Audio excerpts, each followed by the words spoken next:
Hello everyone. In this video, I'm going to be talking about a phenomenon or issue that I've personally ran into in the past year to two now. Uh, that turns out to be a rather rampant issue that perhaps you should know about. So, it's regarding condo ownership and management. So, condo ownership is a rather common form of property ownership. A lot of people, they start off by purchasing a condo unit because they don't have enough money or income to purchase a house right away. Generally speaking, right?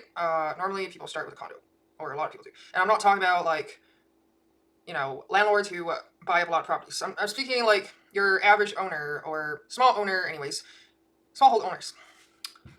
So I purchased this condo unit in order to run like an Airbnb in it.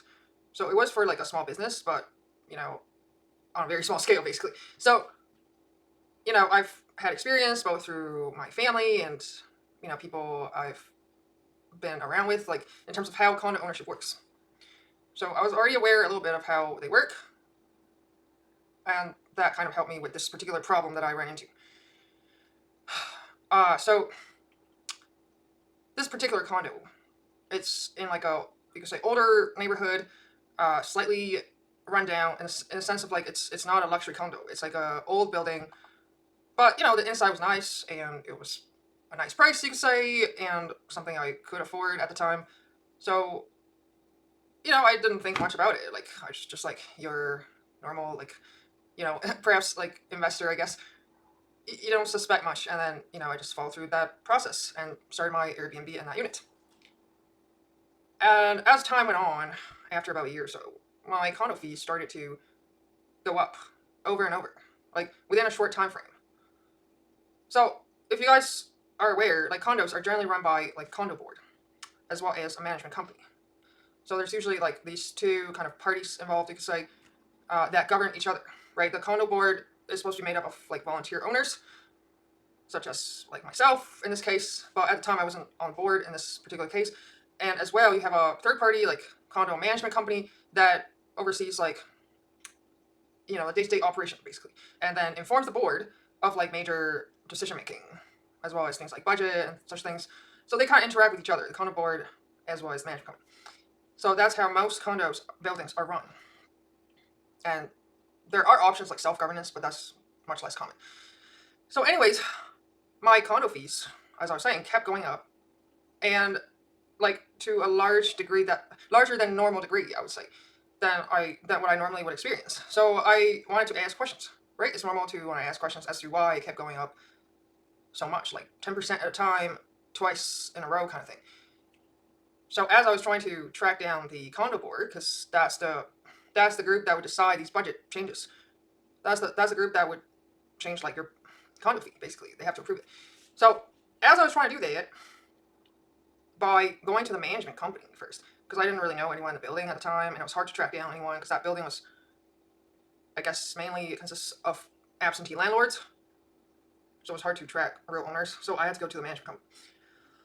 And their response was that due to privacy reasons, they cannot release the contact information of the board member information. So I was stuck. Like they won't give me that information. So you can see how this is already like kind of a red flag situation. Like, why can't I access the board members? Because if I have a problem, I should be able to talk to them, right? And so this was already like frustrating for me. So what I ended up having to do was write a letter to all the owners in that building to try to track down who is on the board. So I wrote this letter, as well as my concern with the condo fee. Like I wrote a little bit about the reason as to why I had to contact them. So I basically had to slip that under everyone's doors, like literally, in order to find out who's on the board. And there's still no response. So after some time, I finally managed to track down some owners that didn't live there. And eventually they were able to tell me the name of the person, one of the board members that was on the board president. So, and she didn't have the contact information either. She just had her name.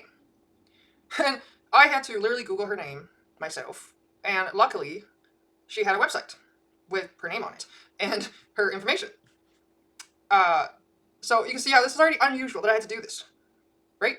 And so her website, she's like a house flipper. basically. I mean, okay, if that's your business, I don't. Okay, I mean that's already weird, but so that website had her phone number, and I called her up, and her immediate response was just hostility, for no reason. Like I was polite, I was trying to ask her, like basically being like, "Hi, I'm an owner in this building that you're on the board like of, and I'm wondering why like the fees keep going up." And she just immediately was angry at me for even calling her. Like, how dare you call me, kind of thing. Like, because perhaps she feels offended that I tracked her down because it took me some effort, right? Because she knows she was hiding her contact information. She knows that. So clearly she was annoyed that I was able to track her down. And this was already like, again, ringing alarm bells. Like normally a board president doesn't act like this. Like I've dealt with this kind of like board presidents before. They don't usually act like this. So, and she was very dodgy to my questions, like very arrogant kind of tone to everything and trying to shut me down basically. And as well as trying to intimidate me with some kind of special roof assessment this year, like of over $100,000. Like she was literally trying to intimidate me over the phone with this. So, anyways, her whole like attitude was already like really strange, and that just because I'm very conscious of these things, I just kind of knew that something was going on. Like this is not how a normal board president would act. So, anyways, because of that, and because I did manage to eventually find 3 to 4 owners. Like eventually, this took me some time and effort. All right, so the story is kind of shortened. Keep that in mind. So I had to do a lot of background work to try to track any owners down this building. Like it's almost like ghost town. Like people just they don't they're not connected to the units they're owning apparently. So eventually, when I started to talk to the few owners I could find, what I learned was that this management company was highly abusive towards them. They would charge them extra charges, basically, that are out of the norm of how a normal condo building would be run. So, like a lot of like chargebacks is the term used. So if they would just like either make up charges or exaggerate a small problem. So let's say you have a small problem like a pest problem, like bed bugs or something, or you might not even have that problem to begin with, but they would charge you for having this problem. So they would either exaggerate the charge that you would normally get like in the market for such repairs, and as well, it should some of this should be included in your condo fee. So they would either exaggerate the charge compared to market rate, or make up charges and charge people with these invoices and bills, like these owners, and basically intimidate them to pay them, and that if they don't pay it, they'd be charged like 20% interest rate. So it's literally like a kind of tactic, scare tactic, in combination with these invoices. So I was hearing these stories from these owners, and it was like totally shocking to me what was happening. And I asked them like, why did you not like fight back? And like they tried to, like a couple of them tried to. One reason is that they couldn't afford lawyers because lawyers are like hundreds of dollars per hour, and it would basically counter the fees that they were charging, or be even more than that, depending. And the other reason is they just didn't know what to do, like how to deal with it, like literally defeated kind of thing. Like they felt like they had to just pay whatever they asked. And this also includes things like special assessment, like they would assess the whole building for a large sum of money, 10 or 20 grand each kind of thing, and then to suggest that they would do certain repairs or renovations. But then, according to these owners that lived there much longer than I have owned it, they didn't do much of any repairs in the building, and basically just took most of the money. So again, this was like quite shocking for me to hear, and also very painful to hear, because some of these people are very poor, like they're living paycheck to paycheck. Because again, I'm not in like a fancy building, so you can imagine how galling this is to hear, especially for someone who's kind of living paycheck to paycheck and learning that they were being stolen from, essentially. It's a kind of financial fraud. So, based on these basically testimonies, my only conclusion, and as well based on my interaction with this condo board president, because she was the one that had to sign off these chargebacks and special assessments. She was the one that promoted these charges. Like she had to either approve them or come up with them in the first place, because you cannot have just the management company approve these charges. You had to also have the board approve, like when it's a large amount, these charges to owners. So, and I tried to talk to this president again and again, and she kept being basically very hostile and dodgy, basically, because turns out she's like master manipulator kind of deal. And so I also learned things like they didn't have an annual general meeting for over 5 years, uh, and that they were trying to fix this. So there were two people on this condo board, and they were trying to make these repairs in this other board member's unit. So they were approving these repairs amongst themselves. Like there's just two people on the board that were approving either special assessments, chargebacks, or this repair in one of their units that required thousands, tens and thousands of dollars. So literally, I had to force them to have an annual general meeting, because you can do that as an owner if you get enough signatures. I forced them to have that, and forced them to have a board election to get myself and two others on there, because it counts as votes. And the more I interacted with the previous board members, the more I realized that they were colluding. Essentially, they were colluding with the management company to siphon money from the condo corporation. And because there's just so few owners, like if any, until I showed up basically, that could reasonably understand what was going on, like first detect the problem, because you have to detect the problem, because fraud is not so easy to detect, and also to be capable of doing something about it, right? Because nobody can afford a lawyer, like I said. So basically I got dragged into these, right, more and more, and basically this president was like very good at acting, because you have to if you're a fraudster, having this one face towards people like me and the other owners, like acting like I'm a good person, basically. And then her actions don't line up with that. Like on the back end, she was like trying to intimidate me constantly and writing basically like essays, email essays to me on a regular basis when I try to confront her about these things. Why I didn't have AGM, or can you give us more documentations on these like budget approvals and things. She just tried to like basically tire me out with long form essays. Like who does that? So anyways, it was very clear to me what was happening. She was trying to silence me, and basically makes it so that I can't really do much about the situation, even though I was on board already. And as well, they would use the strategy of like putting these chargebacks on specific owners that might be complaining or start to detect a problem. That was one of the owners I spoke with, so that they couldn't pay it. It's like thousands of dollars for like a key change or something that you don't want to pay because it's totally unreasonable. That's not what it costs to change a key. So, and then as a result, this owner, if they refuse to pay, then they can't join the board, and now they can't speak up or have their vote. Basically, that's literally what happened actually. So there's like multiple things they're doing to try to manipulate the owners in this building. And what I learned is that this president has been on the board for over a decade, and in the past, the owners just sold their units because they were completely frustrated by her, because she's a master manipulator. She's always trying to frustrate the other owners, but she couldn't, fool me what was going on. Like it's crystal clear to me what she was doing, and so, she finally met like a true opponent basically, and so she started just like writing these long essays, and I knew at that point like the only solution is to like change the management company, right? Because I can't afford lawyers either. Like they're way too expensive, like $400 or $500 an hour, and who knows where that's gonna get me. So I end up just having to deal with this problem on my own. Because, once you realize these people are fraudsters, you can't just let them keep stealing from you. Even if I can't have, like, hard evidence. Because to have hard evidence, I would have to go into their computers or something. Like, I can't, you see, like, I was limited, but my mind, like, I just knew that based on their behavior and patterns, the way they were speaking to us and hiding things, trying to dodge questions and stuff. So anyways, all I could do at the time is to try to switch management company, because to stop the theft. Right? Because this is the only option I have.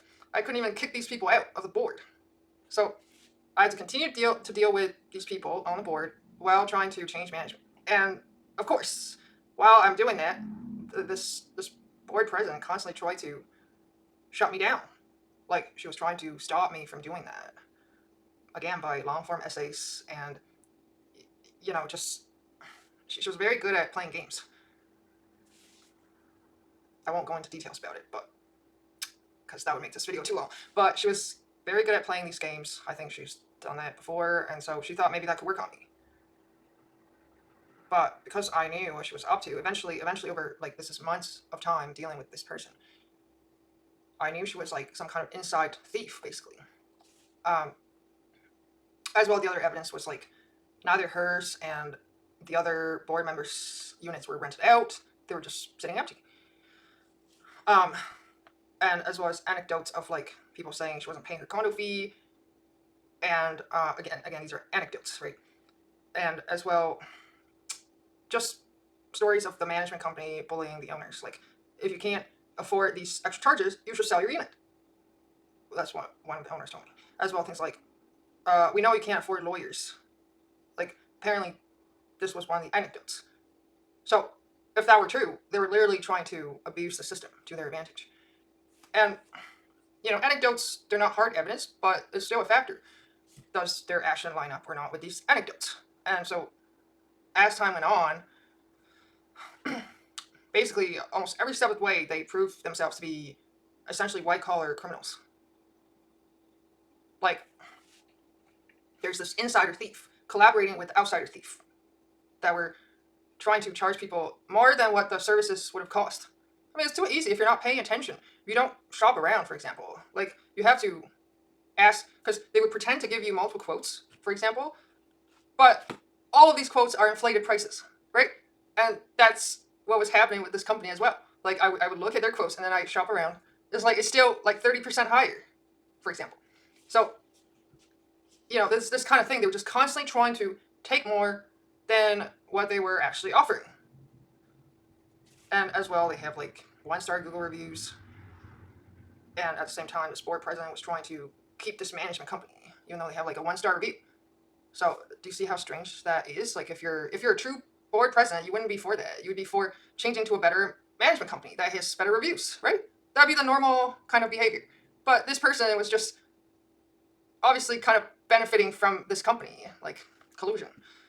So she was like trying to take me out, and turns out she couldn't do it.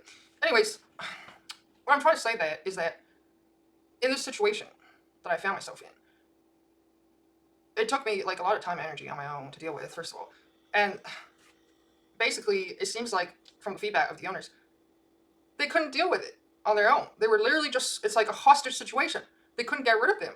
It's like these people were like pests, right? They're supposed to be working for these owners, but what actually happened is they were just stealing from them through like financial fraud. It's too easy. And these owners that they were preying on, they were mostly absentee landlords, so they knew what they were doing. Like, they were targeting a very specific building, basically. And, that they figure out they could get away with this until I showed up, basically. And so it was very hard to even change management company. They were dragging their feet. Like, the manager would not respond to me, to my emails. All these kind of delayed tactics. And eventually they had to, because you can't just ignore me. And eventually they also charged us a lot of money just to exit the contract, as well making me sign a paper saying I can't sue them, I can't complain about them to any third-party organizations that regulates them. Like, do you see how corrupt that is? Like, you literally make me sign a paper that says I can't sue you or cause legal action for what you did. Now, how valid is that? Like, it's probably not really valid because I'm in a hostage situation. But regardless, what I'm trying to tell you is this kind of actor exists in this world. And I didn't find out until personally encountering it. As well, because of what happened to me personally, I was curious about how widespread this phenomenon is. Because it's too easy to do. Like, because there's not enough law enforcement that's accessible for this kind of situation, like private condos, there's no police for that. Like, you have to go through the court system, which, again, requires a lot of money.